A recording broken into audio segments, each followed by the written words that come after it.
government information agency program that keeps you informed on what the administration has been doing that will create a better environment for citizens. I encourage you to stay tuned.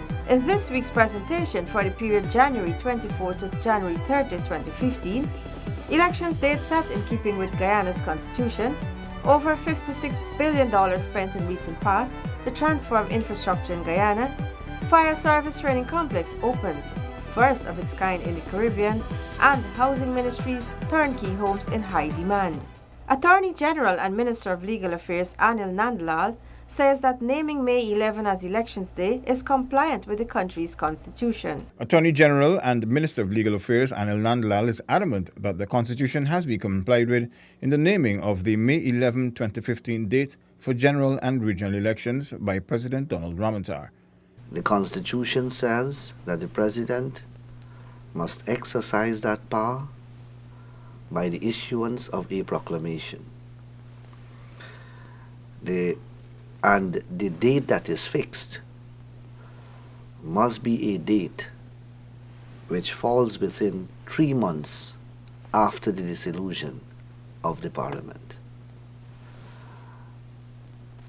The language in which those procedural steps are outlined, in my humble and respectful view, is not ambiguous and capable of any misinterpretation. And therefore, I do not understand why and how these concerns are emanating. The Legal Affairs Minister explained that though the National Assembly has been dissolved previously before the announcing of general elections dates, it is not stated within the law. There is absolutely no requirement, either in the Constitution or in any other law, which compels the President to dissolve Parliament first and then make the announcement of the date for elections. None at all. In fact, when the President was sworn in as President in 2011, he could have fixed a date then for elections and then comply with the constitutional formalities at a subsequent stage. The continued investment in transportation infrastructure is essential, as expansion and modernization play a critical role in supporting the economy and in improving the quality of life for Guyanese, hence the huge budgetary allocations towards this sector. The government has been focusing on creating efficient, safe and reliable national and arterial road networks towards strengthening connectivity for human and national development. It has committed as well to continue creating linkages for the productive sector to facilitate expanded trade of goods and services. For the past 5 years, infrastructure development has received over $56 billion that has seen significant transformation in the country's road network. In 2010, the sum of $7.9 billion was spent on infrastructure. In 2011, it was $10.1 billion. 2012, $11.8 billion, 2013, $12.6 billion was spent, and in 2014, the sum was $13.7 billion. Some of the major projects that have been undertaken during that 5-year period that have resulted in major improvements are the 30.5 kilometers of Blackbush Polo Road in Region 6 and roads in East and West Kanji. The expansion of the 4-lane East Bank Road and the widening of the highway from Better Hope to Golden Grove, East Coast Demerara are still being done. Large sums have also been allotted to construct, rehabilitate and maintain urban, rural, community and hinterland roads. There is no doubt that the environment in Guyana is conducive to business. This is clearly seen by the numerous companies, both foreign and local, opening huge enterprises while others are expanding. Mere weeks after commissioning an aviation fuel facility, the Guyana oil company Guy Oil has opened yet another $250 million retail facility on the busy corner of Regent Street, clearly showing its confidence in the country's growing economy. Finance Minister Dr. Ashni Singh joined officials of the company to commission the facility. In lauding the company for its achievement, the minister highlighted the importance of creating a stable environment for the expanding commercial landscape of Guyana. Today we commission this flagship Regent Street service station. And for those of you who don't know, apart from it being a prominent downtown Georgetown landmark, the Regent Street Guy Oil service station is in fact the largest and busiest service station in all of Guyana. It does more business, sees more traffic, sells more volume, and generates more turnover than any other petrol station in the whole of the country. I compliment Guy Oil on making this important investment. Not an insignificant investment, an investment of 250 million Guyana dollars, a quarter billion dollars, that sees us making an important addition to the commercial landscape of downtown Georgetown. We look around today and we see a state-of-the-art facility equipped with the most modern of technology, with amenities such as the convenience store behind us, and selling product, as you were reminded recently, at an extremely competitive price. Directors, Managing Director, you deserve our heartiest commendations and congratulations. And if I would be permitted to repeat what I said at Timeri a few weeks ago,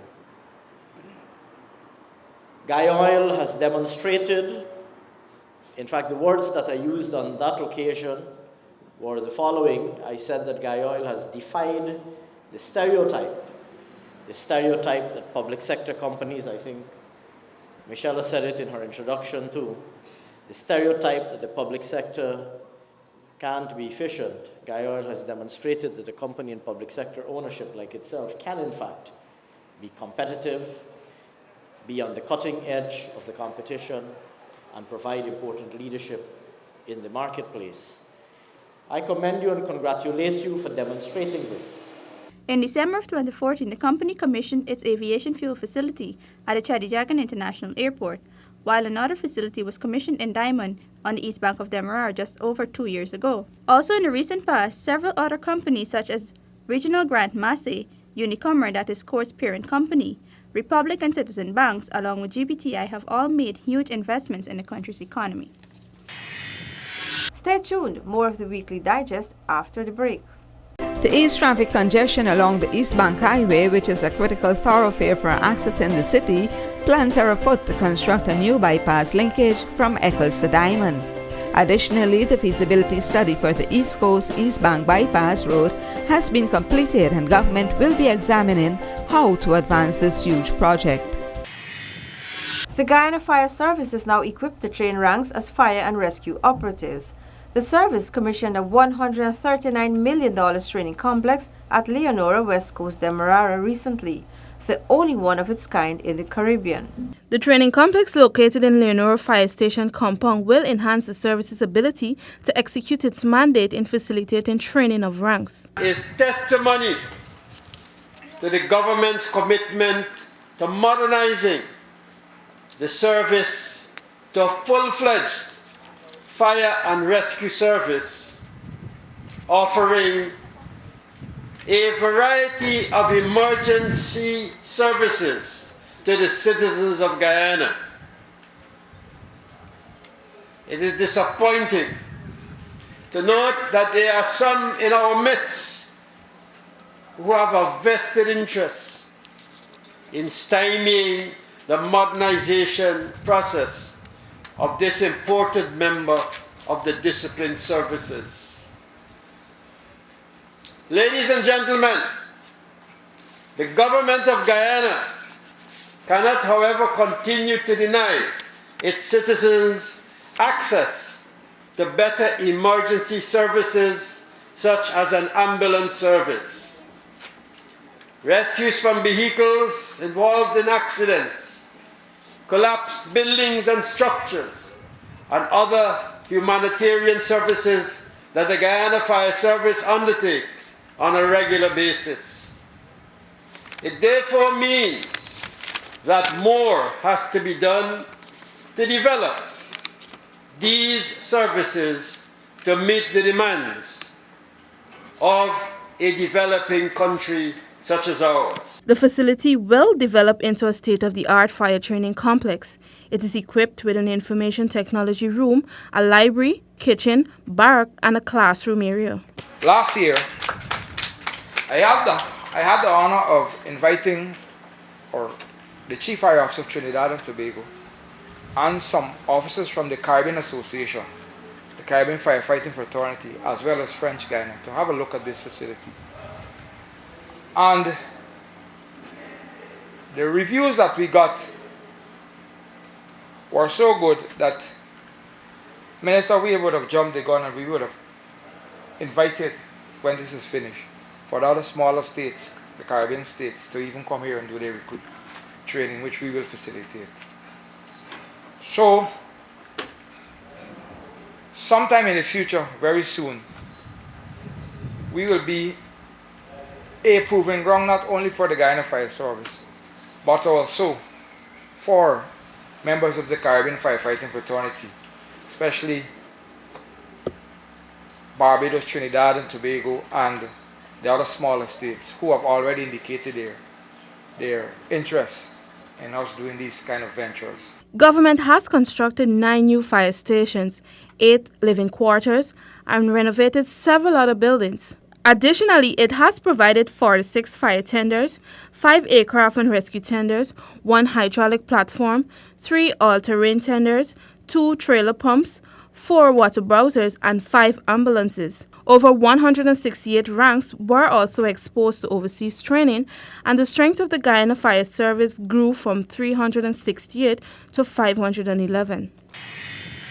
The People's Progressive Party's civic government has been upkeeping its policy of expanding its bilateral relations and fostering friendly ties with all states within the international system. This has led to Guyana having a positive image. According to Minister of Foreign Affairs Caroline Rodriguez-Burkett, the country continues to build new relations with non-traditional partners as it continues to strengthen existing ones. We have been looking at non-traditional partners even while we consolidate our relationships with our traditional partners. And so we've been looking in different directions with like-minded countries to continue on our development path. Guyana has been working at the bilateral level since the CARICOM meeting, which was held last year with Turkey. This has resulted in several visits from various teams from the Turkish government and the recent approval of some small projects. Recently, we've had some small projects approved by the Turkish government in the areas of agriculture, in health, and in other areas as well. Further, the country has been working to foster relations with several other countries, including Chile and Argentina, among others. Meanwhile, strengthening its existing ones with several countries such as the United States, China, member states of UNISOR, and CARICOM, among others. The government's affordable housing initiative, the Turnkey Homes, is in high demand, as there are thousands of applications for ownership of one of the houses in the 1,000 Homes project at Perseverance, Providence, East Bank, Demerara. The housing initiative was designed to provide homeowners with comfort, security, and a healthy family life.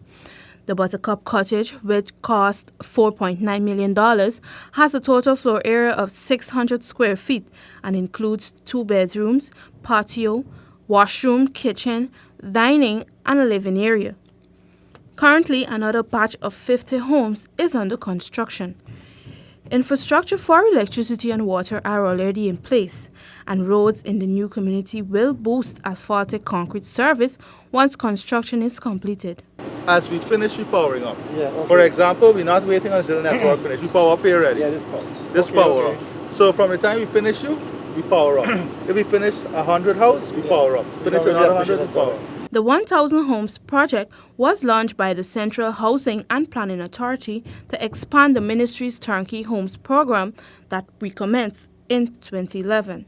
Today now, the average young Guyanese professional can own his own home quite comfortably, and that is not something that is beyond his dreams. 20 years ago, owning your own home was something beyond the reach of an average Guyanese person. You have to be a wealthy person to own your own home.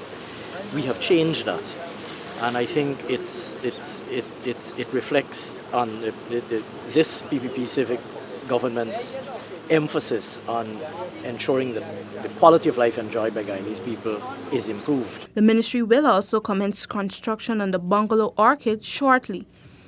This house, which is priced between $8 to $9 million, is a 3-bedroom house with a total floor area of 1,050 to 1,100 square feet. The house includes tile floor and bathroom, ceiling, modern lighting fixtures, and sash windows. The Ministry of Education has heightened its preparations to pull off a successful children's mash competition with the aim of promoting expressive art through a national event. The 2015 Children's Mashramani Regional Competitions are on the way. Region 2 have already completed theirs. The participants will meet in Georgetown for the finals slated for February 12th to the 14th at the National Cultural Center in Georgetown. There, they will have a chance to compete in areas such as dance and masquerade for the primary and the secondary schools levels. On February 13th, the Calypso and Dramatic Poetry Competition will be held. On February 14th, the much-anticipated Costume Parade. The Children's Mash Float Parade will traverse its usual route from the parade ground to the National Park.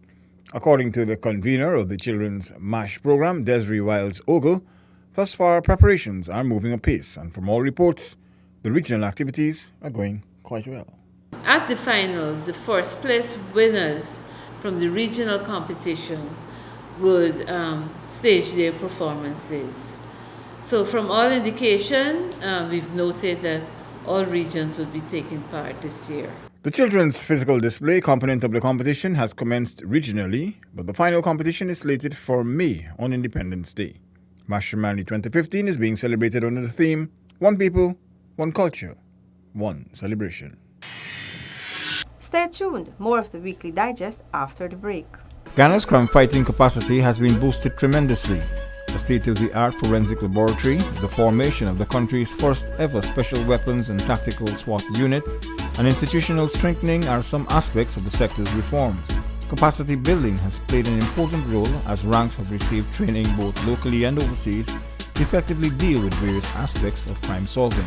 A message from the Government Information Agency. During Cabinet's statutory meeting at the Office of the President on January 27, several issues of national concern were discussed. The media was subsequently briefed on Cabinet's deliberations. At its January 27 statutory meeting, Cabinet examined the impact and changes or lack thereof in certain sectors following government's decision to reduce fuel prices at government-owned Gaioil stations.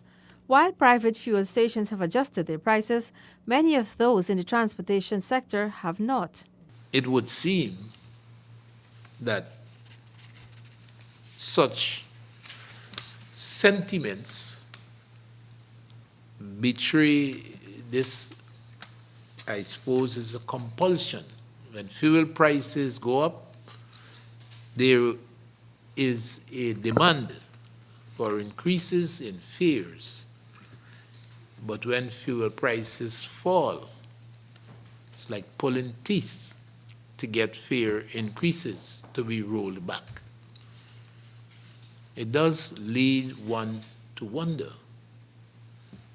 were the current world prices tumbling of fuel and fuel products to reverse itself and prices of acquisition prices start moving in the opposite direction, increases might very well be countenanced, and we would again have segments in the retail sector, transportation particularly, having the claims increased fuel prices legitimizing demands for increased fares. The prices for aviation gas remain the same except for that which is sold through the Gayol-operated depot at the Chadijagan International Airport. The GPL will move to adjust its tariff downwards in accordance with a request made by President Donald Ramotar. As Cabinet surmised, dealing with the benefits of a regulated sector and government's intervention, a historical intervention in cushioning the flow through of prices, world prices, on the consumer in Guyana. Those unregulated sectors strengthen the call for them to become regulated. The government continues to deliberate on an option of extending the state into competing with such interests. There is no uniformity on that position. Government is taking measures to further reduce crime after observing the effects of additional police and joint services presence during the recently concluded holiday season. Importantly, one, to increase the establishment of the Guyana Police Force. At the Defense Board, to increase the establishment of the Special Constabulary, and also at Cabinet to increase the establishment of the Customs Anti-Narcotic Unit. On that basis, that more police presence leads to greater crime prevention and more crime fighting, and those latter changes, those latter decisions of the administration in 2014, the future does augur well for law enforcement and directly for Guyanese, the citizens in their communities. Guyana's human rights record was defended before the United Nations Forum, the Universal Periodic Review in Geneva, Switzerland, by Foreign Affairs Minister Carolyn Rodrigues-Burkett after the other representatives, Presidential Advisor Gail Teixeira and Legal Advisor Damon Young, were stranded due to blizzard conditions affecting connecting flights out of New York. And now for perspectives with Dr. Prem Nazar. There is general agreement that politics is about acquiring power, and once acquired, the formation of a government constitutes the next solemn act, as well as the sustainability of this power. There is probably general agreement, too, that a government's primary responsibility is to meet the needs of the poor and vulnerable, to satisfy the interests of the working class, to pay more attention to human development than to quantifying statistics on economic indicators, and to become global. In essence, governmental performance is the name of the game at any election because the voters have to evaluate this performance. As Guyana now moves closer to the next general and regional elections in a few months' time, the people will make their own judgments on how well the ruling PPPC is executing its responsibilities in relation to improving the lives of the working class. And the PPPC has done quite well in this regard, so that should not be a problem. The people will also issue a pronouncement on the other challengers, the other political parties contesting the elections. That is, what they have in store to offer the working class that would significantly enhance its human development. And so, if the voters perceive their performance positively, the PPPC could start off on the campaign trail with an advantage as the incumbent.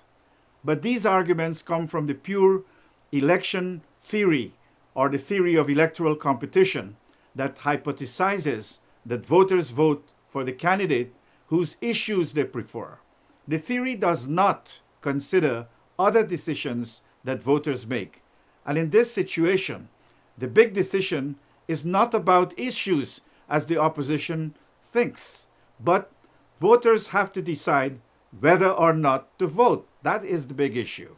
Additionally, there is more to a voter's decision to vote other than merely choosing between two parties' issues, especially in Guyana, where about 2/3 of the population is under 35 or under age 35. The essence of the voter's decision may lie more in a question such as like, what have you done for me lately or recently?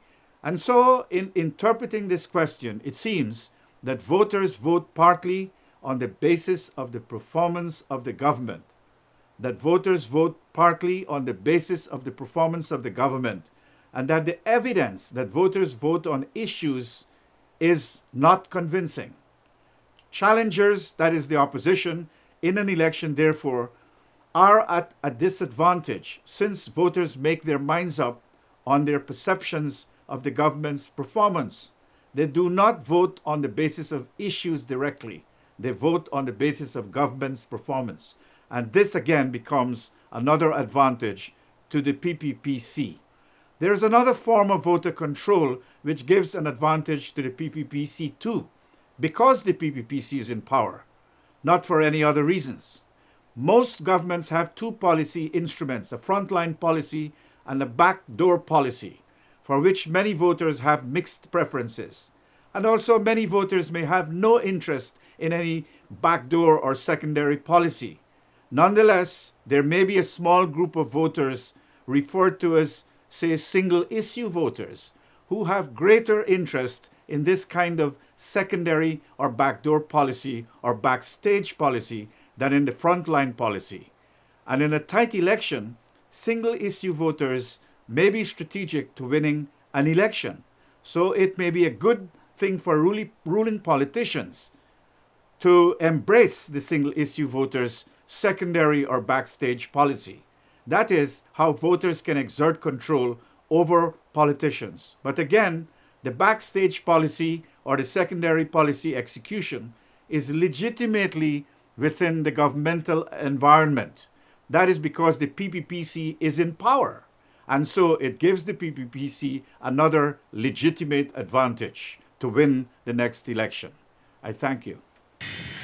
And with those features, we have come to the end of this edition of Weekly Digest. But before we go, here's a repeat of the highlights. Elections date in keeping with Guyana's constitution, over $56 billion spent in recent past to transform infrastructure in Guyana. Fire service training complex opens, first of its kind in the Caribbean. And housing ministries turnkey homes in high demand. Please note that Weekly Digest and other government information can be found on our website www.gina.gov.gy, or you can send us your comments and suggestions at ginagovgy@gmail.com. Join us again next week as we highlight more of the government's programs and policies that are aimed at enhancing the lives of citizens. I am Shanta Goberdan. Do have a safe week ahead. Goodbye.